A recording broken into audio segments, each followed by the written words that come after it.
also to mention, we have a series of specialists on GMP equalisation across our offices, and so Joe is one of those. So that's why it's not just because he's on the Manchester PLSA that he's speaking. There's a good reason for him to talk on this topic too. So that's the plan. And a bit of background. So before we properly get going, I think it's important to put this subject into context. So GMP equalisation, yes, there's some inequality, but as hopefully you all know by now, there's no deliberate gender discrimination going on. There's nothing malevolent that we're trying to counteract. It's just that due to the horrific complexity of pensions, some inequality has snuck in there, and that's what we're obliged to deal with. And also, it's not that men are disadvantaged or women are disadvantaged. It could be a combination of both depending on your pension scheme. So don't think, oh, it's the men in my scheme or it's the women in my scheme. You need to think for this scheme it might be men, for another scheme it might be women, and for lots of schemes it will probably be a bit of both. Another key point to remember is that the impact of GMP equalisation is small. Most schemes, it will be an increase on their liabilities of less than 3%, and for lots of them it will be less than that. So the impact is small overall. Admittedly, some members will have a bigger impact that could be significant, but overall it's small. And if like me, over the last few years, you've been thinking, do we really have to do this? Well, the legal position does seem very clear that we do have to address it. It's not going to go away. But wouldn't it be nice if we can find a nice pragmatic solution to deal with this, an elegant way to solve GMP equalisation? And I'll touch on that a bit later. So given the impact is so small, there are a surprising number of pieces of guidance to address this subject, and I've put a few on the screen here.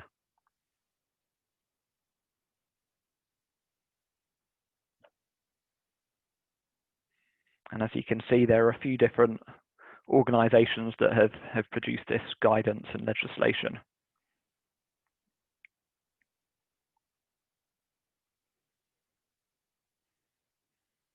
So if you're feeling a bit overwhelmed that there's a lot to read, then this is demonstrating why.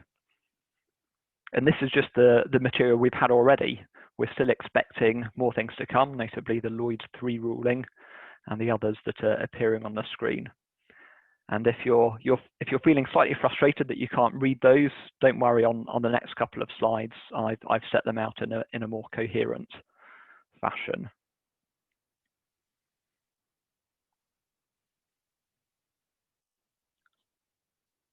Yeah, so that's all the guidance that we've had to date. And then on the next page is the items that we're expecting to receive.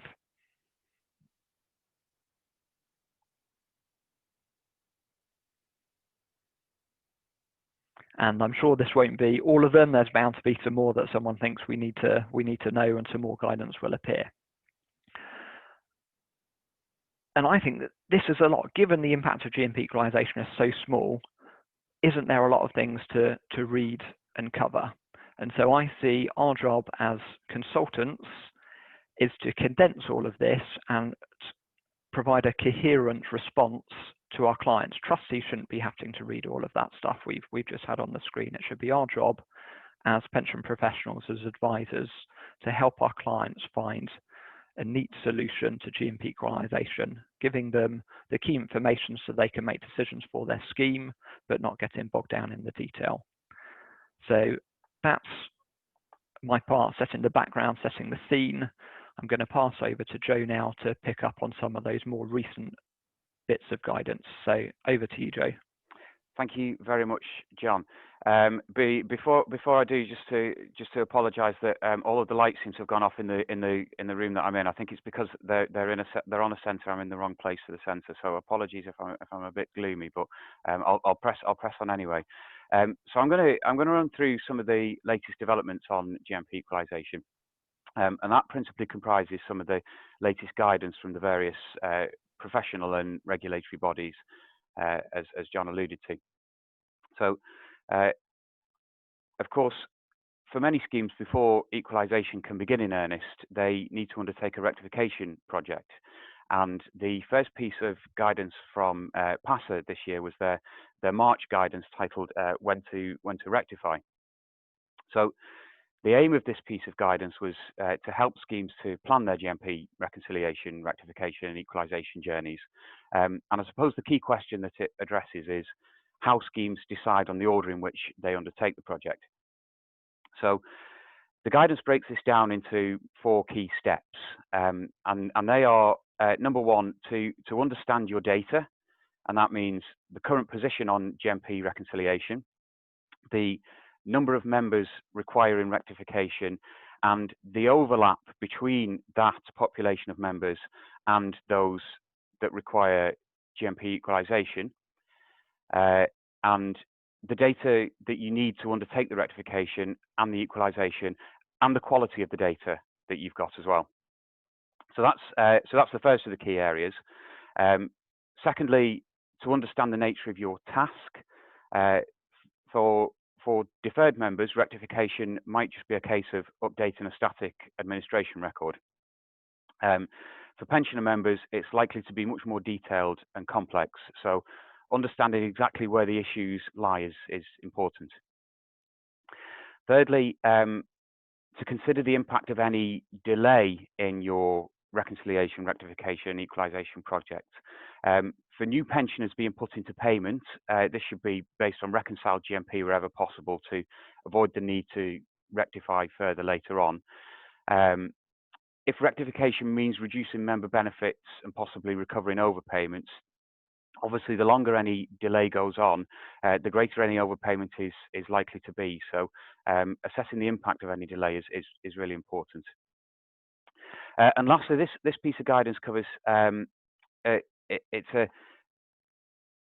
a catch-all term to consider and document other factors influencing the timing of rectification. So you may be in a hurry to rectify, you might not be in a hurry to rectify, but important to consider where that sits in the context of the rest of the scheme. So whether your advisor teams have the capacity to implement any GMP rectification, any strategic projects that the scheme's undertaking, forthcoming events such as valuations, and importantly, whether any delay to rectification and equalisation breaches the trustee's duty to pay the correct benefits to members.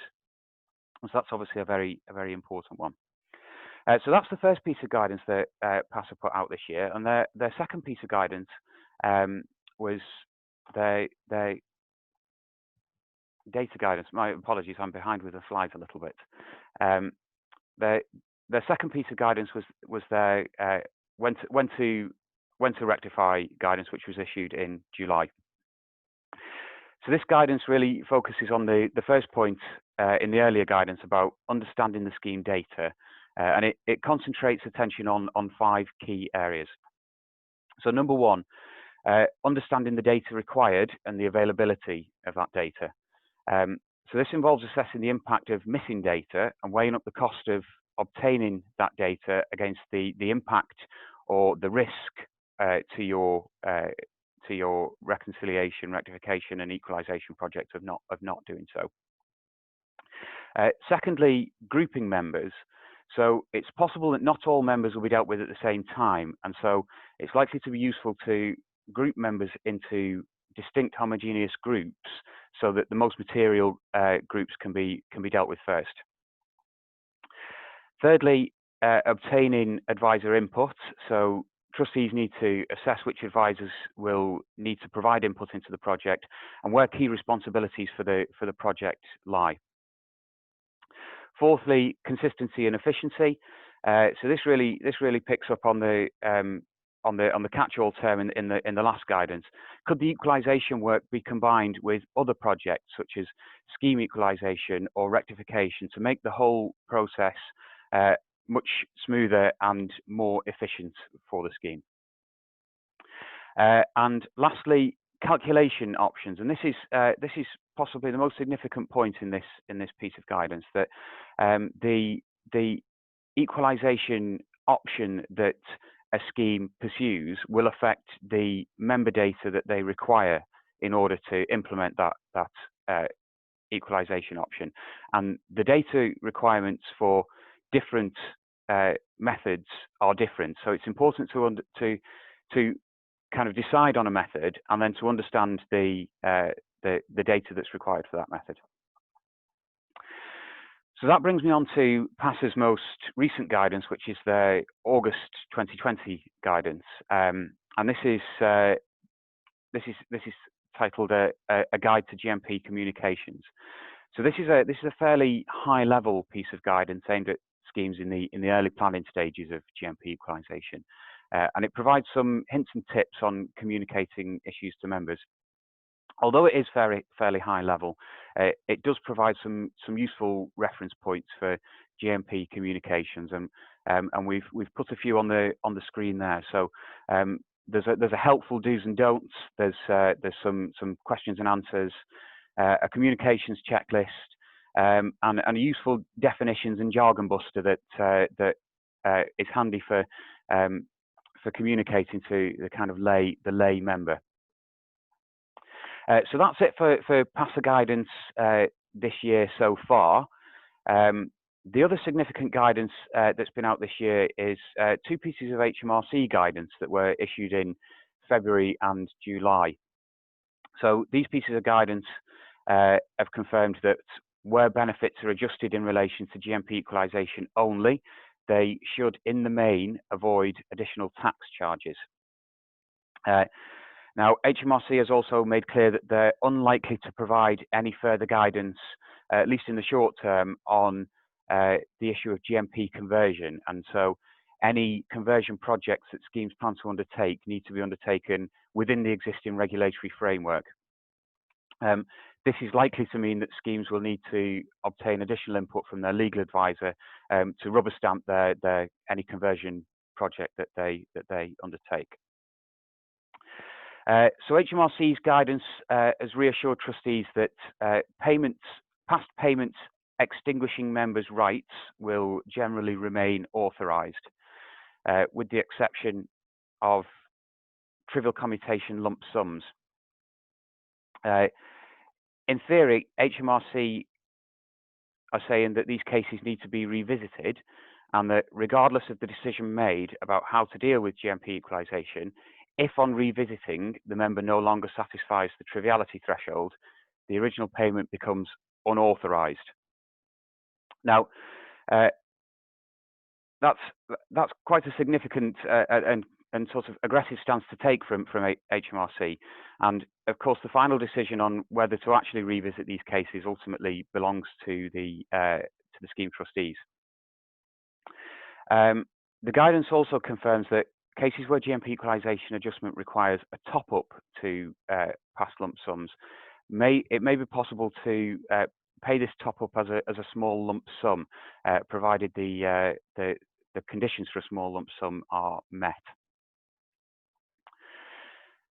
So, in terms of the relevant allowances, the guidance confirms that historic annual allowances are unaffected by GMP equalisation.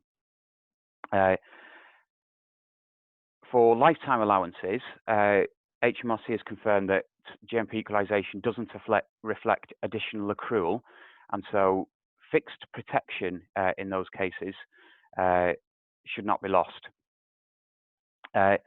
Primary and individual protection is also maintained on the principle that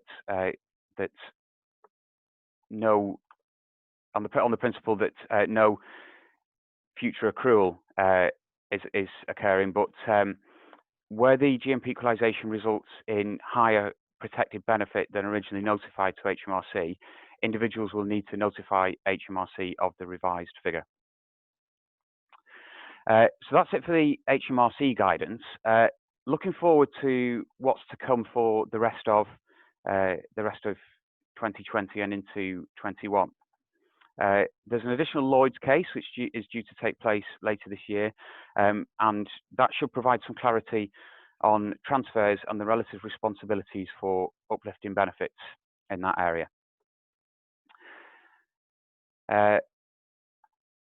There's also some PASA guidance, which is due to be released imminently, and which I understand is due in 2 parts.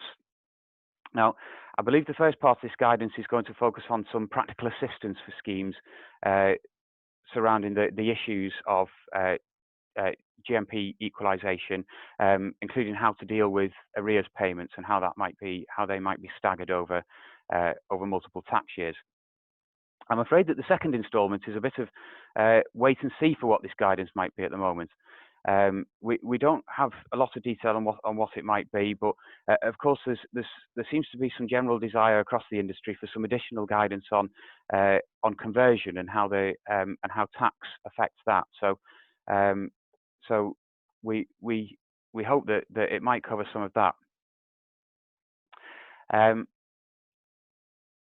As I said, HMRC have indicated that at least in the short term they are not planning to issue any further tax guidance on GMP conversion, but it doesn't seem that subject has been completely put to bed.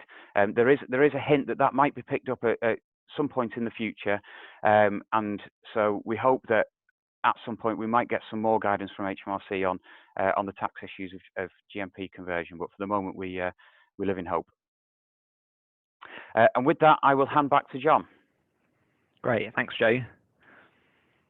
So, important things you might have forgotten. Perhaps you've not forgotten any of these, but we'll go through them.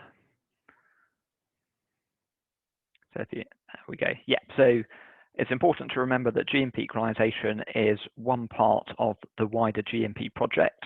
So that means you've got GMP reconciliation, GMP rectification, and then equalisation. And when I say equalisation, I'm thinking if you're doing conversion, then equalisation and conversion, that I view that as one exercise that you do together. Conversion is one way of achieving equalisation. And then once you've done that, you need to make sure that's all built into your ongoing administration. So as I mentioned earlier, GMP equalisation, small impact on liabilities, and one part of a wider GMP project. Now, I'm not going to go through all those stages on the screen, but a key one to pull out is a data analysis, or a data gap analysis. So the data you need for GMP equalisation is wider than what you need to administer the scheme or do an actuarial evaluation. And so if you go to the next slide, Joe. And so what we've been doing for some of our clients is doing a gap analysis where we're saying, okay, this is the data you've got, this is the data you need to do equalisation, and we're giving a view on what they do about the gaps. So we have a nice traffic light system. So green flag means everything's okay. Amber flag means, yeah, there is a gap, but we think you can come up with a pragmatic assumption to deal with that gap, or a red flag that says there's a lack of data and you probably do need to take some action to find that missing data. There's some work there. But the idea is that it's a pragmatic approach. If you can make an assumption, if the impact of making an assumption isn't going to be significant, then that seems the sensible way to proceed. And if you just pop back to the previous slide again. So you could do this data analysis at 2 points. So very happy for it to be done just before the equalisation exercise, but you could also bring it earlier in the process and do it before rectification, because there are some data items, particularly scheme level data, so information about the scheme's factors, that is useful to know for rectification as well. So by doing it before rectification, then you can make sure you've got a good picture and you've got all the data you need for both rectification and equalisation. And you'll see when we get to the end, I've got 2 key actions that I think we should be doing now, and one is do a data gap analysis, get your data ready for equalisation. So if you go forward a couple of slides, Joe. There we go. And so number 2, the second action I think we can do is start choosing how you want to equalise. How are you going to solve equalisation for your scheme? And I've put the main methods on the screen there.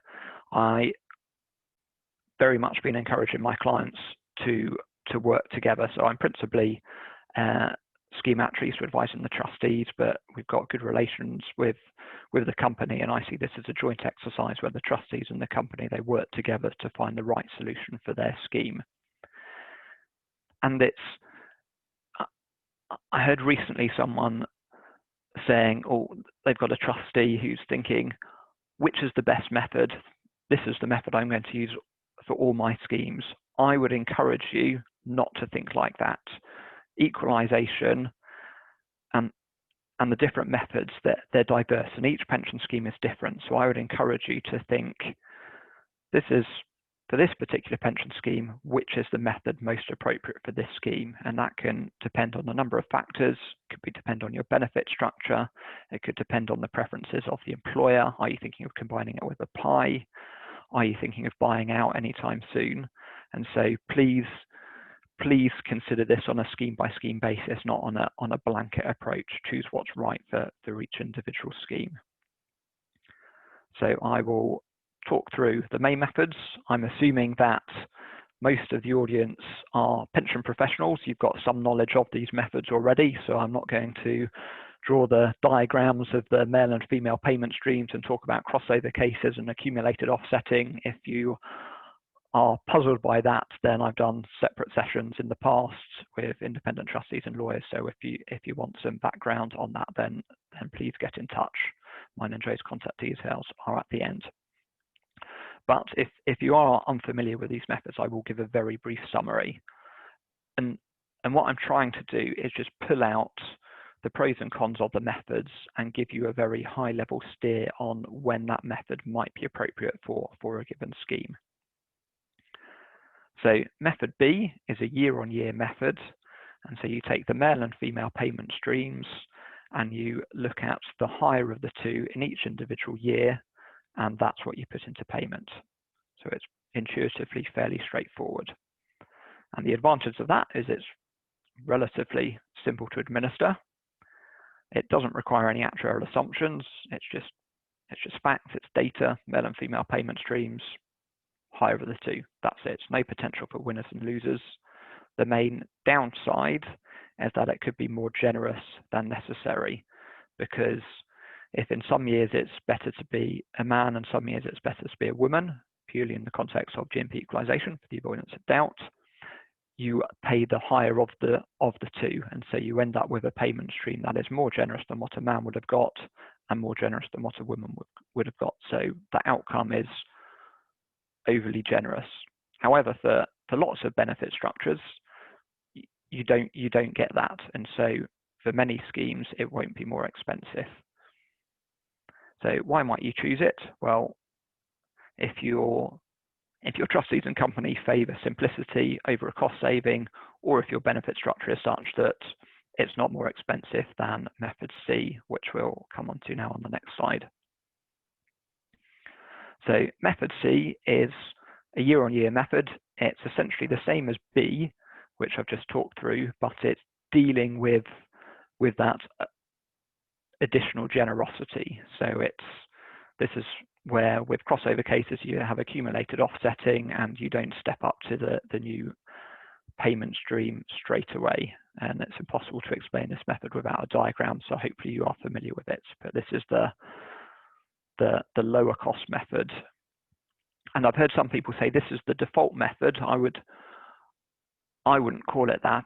It's true it's the only method trustees can adopt unilaterally, but I don't think there is a default method. You consider the pros and cons of each method and what is right for your scheme.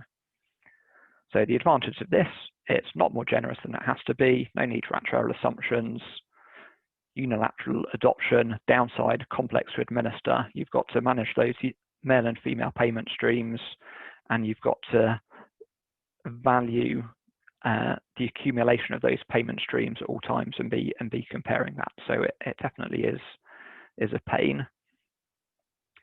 So why might you choose it? Well, if you want to minimize the additional liabilities, or if you're cautious about the legal and tax issues on conversion, which we'll come on to now. So I have two slides covering conversion, and at the beginning I said, wouldn't it be nice if there is an elegant solution to GMP equalisation? And I think this is it. This is the elegant solution. Now, I am very much aware that there are some tax issues, and I would encourage a cautious approach to be taken with this method, but there is a way through the tax issues. You can do it in the current environment. Joe mentions there might be some more HMRC guidance one day. Don't wait for that. We don't know when that will be or if it will ever happen. If you want to do this method, then we need to do that in the current legislative environment. And I think there is a route through. But yes, it will be difficult, but I think for many schemes, it's an elegant solution, and there are some upsides.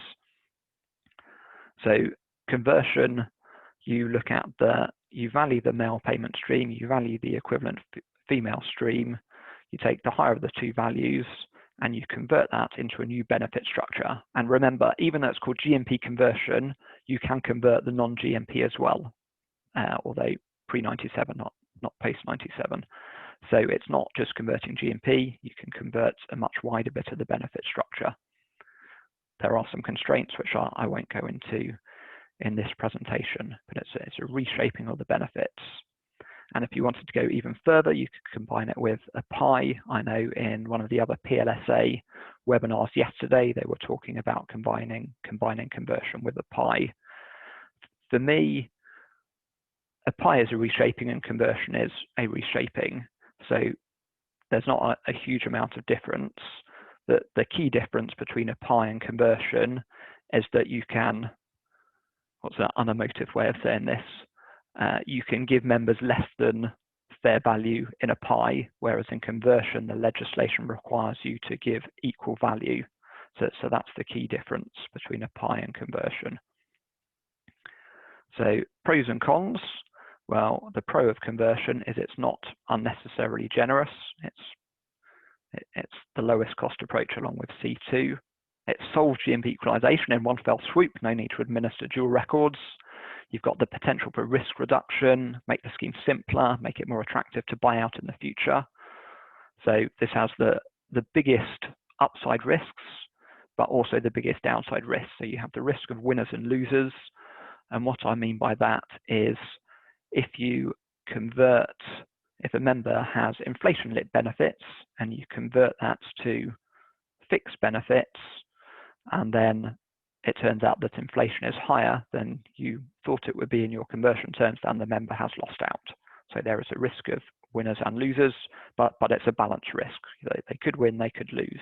And given GMP equalisation is such a small part of the overall benefits, depending on your structure of conversion, the impact of winners and losers might not be that large, but that is certainly something to consider, particularly if you're doing a more radical conversion. You need to be careful of what impacts, how much, to what extent are you creating winners and losers. And as I said earlier, yes, there are tax and legal issues, but I believe there is a way through those. So that's conversion in general. An option that has been put forward is conversion at retirement. And so this is where you do conversion for your pensioners, but for non-pensioners, you don't do conversion. You put in place a process to do conversion at retirement. And basically the pros and cons are the same as normal conversion, except because you're not doing it for everyone, you're not solving equalisation in one go, and you're not getting as many as the upsides because it's not applying to your whole population. The positives and why you might do conversion at retirement is to avoid the tax issues for deferred members and for actives, because if you're not converting until you get to retirement, then there are no issues pre-retirement because you're waiting until retirement. So pretty simple concept. So that's why you might do it. My view is that I'd rather just solve equalisation in one go for the whole membership, but I accept that, particularly if you've got a scheme with active members, then that does make conversion at retirement more attractive. But if you've just got deferreds and pensioners, my preference is to do a full conversion. So that was all I was going to cover on the different methods. in terms of next steps, this is my last slide, and then we'll go over to questions. So if you've not submitted any questions yet, then type them in the chat, and Joe will deal with them shortly. So next steps, what can you do now? Well, get your data ready to a data gap analysis and commission a feasibility paper to help you choose a method. And so that should consider the specifics of your scheme, and it should be a piece of advice that is helping the client consider the different methods, the pros and cons for their scheme, and picks out, if you did want to do conversion, what would be a good way for your scheme given your benefit structure. So I would encourage you to think about those actions. That's all I had to cover. So we've kept that to just over 35 minutes. So there's plenty of time for questions, and we won't oblige you to fill that time. If there are less questions, then we'll finish early and we can get back to work and maybe doing some GMP equalisation work for our clients. So over to you, Joe, to talk about any questions we've had in. Okay, thanks very much, John. Before we kick off with the questions from the chat that I can see they're coming through, I'll just ask a question of you, John. Do you have a single preferred approach for GMP equalisation? No. So, okay. So I very much think you need to consider the scheme's benefit structure and what the trustees and employer are trying to do, and then you pick the right one. I guess my natural inclination is I like the potential of conversion to simplify a pension scheme. And back when we were first thinking about this a couple of years ago, I was thinking, wow, conversion, you can completely reshape your pension scheme. You can make it much simpler, much easier to administer. But because HMRC has been unhelpful on the tax issues, I think that narrows the degree of conversion that you can do, or it certainly poses an extra risk. So I am more cautious over conversion than I was, because I think it's important to make sure we mitigate the tax issues. But no, I think B, C2 and D, I would be happy doing any of those on my clients if it's right for that client. Yeah, so the tax issues are what most of the questions that are coming through are focusing on. So the main question is, we think that we can see a way through the tax issues of conversion. Just broadly and at a high level, what do you think that way through the tax issues for GMP conversion might look like? Yeah, okay. It's a broad question, but it is the question that you should be asking. So we'll split it into two. So you've got annual allowance issues and you've got lifetime allowance issues. And when I say lifetime allowance issues, I'm thinking about the protection regime, so enhanced protection, primary protection, fixed protection, individual protection. But we'll take annual allowance issues first. So annual allowance says you can accrue a certain level of benefits each year in a pension scheme. And HMRC has said if you're doing equalisation in isolation, I'm paraphrasing here, but if you do equalisation in isolation, your members are getting a step up. Effectively, they're getting an extra bit of benefit in the form of equalisation, and HMRC have confirmed that doesn't count against the annual allowance. And another term to throw in there is the deferred member carve out. So what that means is that if you've got deferred members in a pension scheme, they are carved out from being tested against the annual allowance. So you don't have to do that test. And so HMRC are saying, if you've got deferred members, you don't have to test against the annual allowance, even if you've had a GMP equalisation adjustment. And you might be thinking, well, why is that even an issue at all? And that's because a deferred member, yes, they're not accruing anything, but their benefits are increasing each year because of revaluation. And so there is an increase, but because of the deferred member carve out, you ignore them.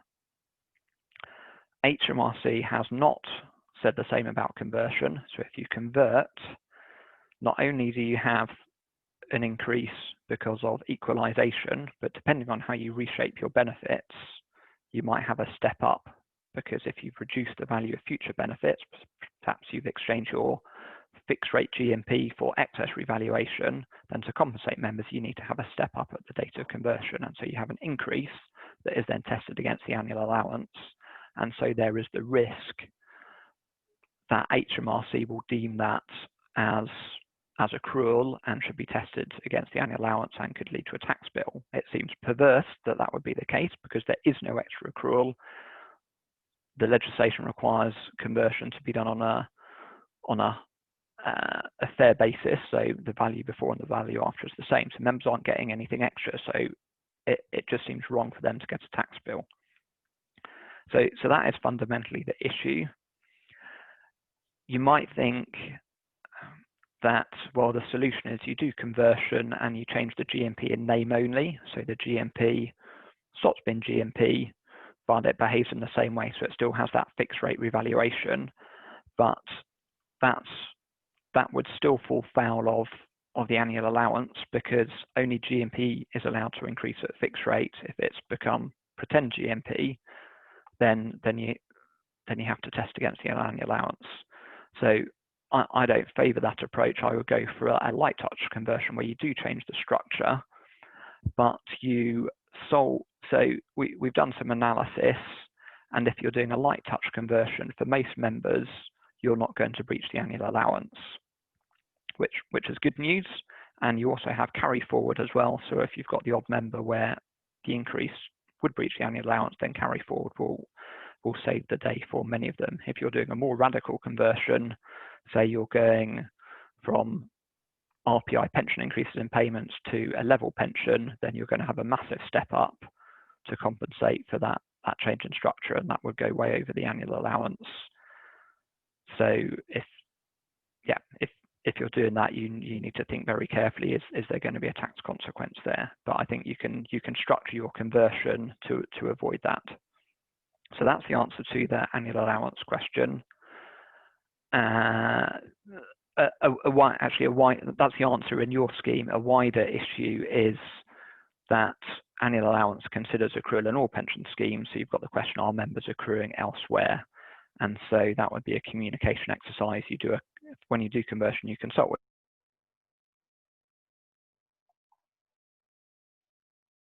with members. So in that consultation, you would ask members what they don't tell you. So that's annual allowance issues. The lifetime allowance issues. So ignoring protections for a moment, if a member gets some extra benefit that puts them over the lifetime allowance, then I think they should pay some more tax because they've got more benefits. So I don't really have a problem with that. Not many members will be in that case, but those that are, more benefits, more tax. What's the big deal? The issue is where you've got the different protections in place, and if you're then pushing people, if you're breaking their protections, then that has significant tax consequences for those members. So the solution there is, well, for nearly all your members, that won't be an issue because how many people have those protections? Not many, but agree you might have some. And so the key there is identifying those members and either structuring your solution so that you don't break their protection, or you do something slightly different for those members. And the extreme example, if nothing else works, would be you don't give them an uplift, so you're effectively forfeiting their benefits, which legally you can't do. And so you would have the process of telling the members that, making sure you've got legal advice, and then you would consider the risk of that. So is the member going to one day say, oh, I would like my uplift, and say, yes, you can have your uplift, by the way, you'd also get a massive tax bill. So that's the backstop, but it is a solution. So there we go. That's my summary of the tax issues and solutions. I hope that was coherent and helpful. Thanks, John. Some of the questions are about where we see schemes being up to in their equalisation journeys. So, what's your experience of where schemes have got to, where the majority of schemes have got to on GMP equalisation, and in particular, experience of conversion? Yep. So There is a good proportion of schemes that have parked it, but increasingly they're in the minority. So schemes have had training to help them understand the issues, consider the methods, and so on my clients, I've done feasibility papers to set out a possible structure for conversion. I've got a few large schemes and smaller schemes that are wanting to press ahead with conversion, and they're in the early stages. But for me on conversion, I want to know the outcome of the RPI CPI consultation, because as a scheme actuary, I would feel uncomfortable setting my terms for conversion until I know what RPI and CPI is going to be. So for ongoing schemes, I think we should be pressing ahead on the GMP journey, but not doing those conversion terms until we have a bit more clarity on RPI, CPI.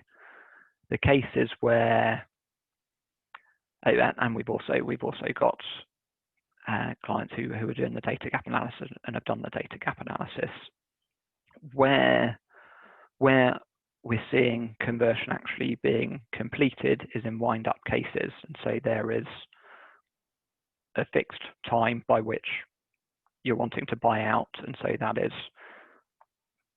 deemed more important than the uncertainty to do with RPI, CPI and tax issues and things. So you come up with a solution, your best solution based on the information you have available. So yes, we're seeing conversion being done on wind up cases. And on the conversion point, John, I think my experience is that most professionals are talking about conversion as a favoured option because it simplifies the scheme going forward. Do you think that that's just a reflection of the position that we are in terms of administration systems, or do you think that as the industry gets to grips with this issue and establishes more robust systems that can deal with different methods, that the view will change and that schemes will start to look to other equalisation options? Yeah, I definitely think in 5 years' time there will be schemes that have used B, C, and D. So B and C being year-on-year methods, D being conversion, and I think the admin systems for the main consultancies will be able to do that. I think there'll be pressure on smaller firms because it is a big exercise to get the admin systems in order. For us, I would say with GMP Equalisation ready, we're not our admin systems don't yet administer the dual records, but we're well on the way. And so by the time we've done the data gap analysis, we've advised on the methods, then I don't see our administration systems being a barrier to being able to do GMP Equalisation. However, if all our clients want to do it on the same day, then clearly there's capacity issues there, and we need to make sure we implement in an order, but it shouldn't be a barrier. And I'm sure our competitors, other firms, are developing their systems as well. Okay, I think some of these questions perhaps stray into legal advisor territory. So this is the drawback of not having everyone in a room for the seminar. Well, I'll give them a go anyway. What do you think it would be possible to use a different equalisation method for different sections of the same scheme? Yes, I think I've seen lawyers say that that's okay. A caveat I would mention is if you're worried about conversion and so would like to do it, but you're deferring it, you might be thinking, well, I'll use one of the methods in the meantime and save conversion for later. And I think that would probably be okay if you were doing C first, but if you were doing B, which is potentially more generous, then I think by implementing B, you may be crystallizing that more generous structure. And so when you do conversion, you're then converting from the more generous approach. So yes, I think you can do different methods, but you just need to be careful. Have I answered that properly, Joe? Or is that all right? Yes. And another question on sectionalised schemes. On the deferred member carve-out, does it still apply where a member has deferred benefits in one section of a scheme but is actively accruing in another section of the same scheme?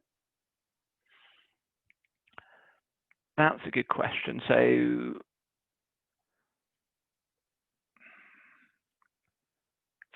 if you had two different schemes, then certainly you would be deferred and you would have the deferred member carve out in the bit you're deferred. And so I would assume it's the same in sectionalised. I've not considered that question. So I think that's one to check with the lawyers. Yeah. Another possible solution I've heard is you do internal transfers. And so this is to get around the tax issue. So you transfer from one section of your scheme to another section of your scheme, and so you've got the transfer out, transfer in, and then you don't worry about the tax issues because you're just converting back with your transfer in terms. So I think that's been put to HMRC, and I don't think they were particularly thrilled with it, but I think that's a consideration. So that would be a very elegant solution: just transfer out and in again, and then you solve a lot of the tax issues. Okay, and on the subject of conversion more generally, not just GMPs, a comment that we've seen a much more cautious approach being adopted in this area. What do you see as the extent of the restrictions or the scope to convert benefits other than GMPs? And a second part to that question, does the winners and losers aspect of method D leave it more open to legal challenge? Yeah, so in terms of the scope of conversion, this is a question I've been asking to all the lawyers because I agree it's completely a legal question. The wording in the legislation is it necessary, is it and or desirable? So the two words are necessary and desirable. So desirable would suggest you can do anything you want. Necessary, that would seem much narrower. So I think the legislation is very vague, and you would need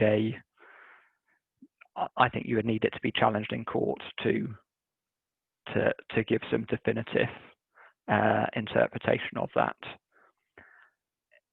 But because of the tax issues and linking to the winners and losers question, I think if I'm feeling much more narrowed as to how I set my conversion solution, and therefore I'm less worried about breaching this necessary or desirable because of the tax issues, and I'm minimizing winners and losers. I don't feel I'm doing anything particularly out there, and so I'm pretty comfortable that by converting the excess to a degree that I'm within the legislation. But yeah, very much a legal question though. So I'm in proposing my conversion solutions, that is then going to the lawyers who, yeah, I don't envy the lawyer's position because I can come up with a nice actuarial creative solution that ticks all the boxes, and then the poor lawyers has to sign off on it. Okay. Do you see, looking forward, do you see a route for schemes to possibly be to equalise using either method B or C, and then to convert at a later date, possibly when approaching a buyout? Yeah, I think I've answered that one already earlier Okay. in the question. So yes, but if you're doing method B first and then converting, I think you might be crystallising some extra liabilities. So just be careful on that if you want to do that. And the issue of converting benefits in name only, is that only a problem for deferred members? Broadly, yes. And actives, probably. But yeah, pensioners should be broadly okay. Okay, thank you very much, John. That's all the questions that we've got. So if you've got another question, then get it in now. Otherwise, I will wrap up. I'll just give a second or two. doesn't look like anything else is coming through. Okay, thank you everybody for joining us. I have had a couple of questions about sharing this webinar and the slides. It is recorded, and we will find a way to host it somewhere, and we'll link to that through the PLSA website. I've also had a question about how to certify CPD for this. Happy for you to self-certify. Thinking on my feet, I think as this is recorded, I will get a transcript of the chat afterwards. So if you would like us to record your attendance for CPD purposes, if you just want to pop your name and the word CPD into the chat, and then that'll come through to me. And if you need to evidence it at a later date, then just get in touch with us. We'll keep that with our usual CPD records. Last thing just to say is that our next meeting is the 5th of November, and our speaker will be Gareth Connolly of Willis Towers Watson. So we will send out the invite and the joining details for that in due course. So all that remains is for me to thank you for your attendance, and special thanks to John for joining us this morning and taking us through GMP Equalisation. So thank you everybody, and we'll see you next time.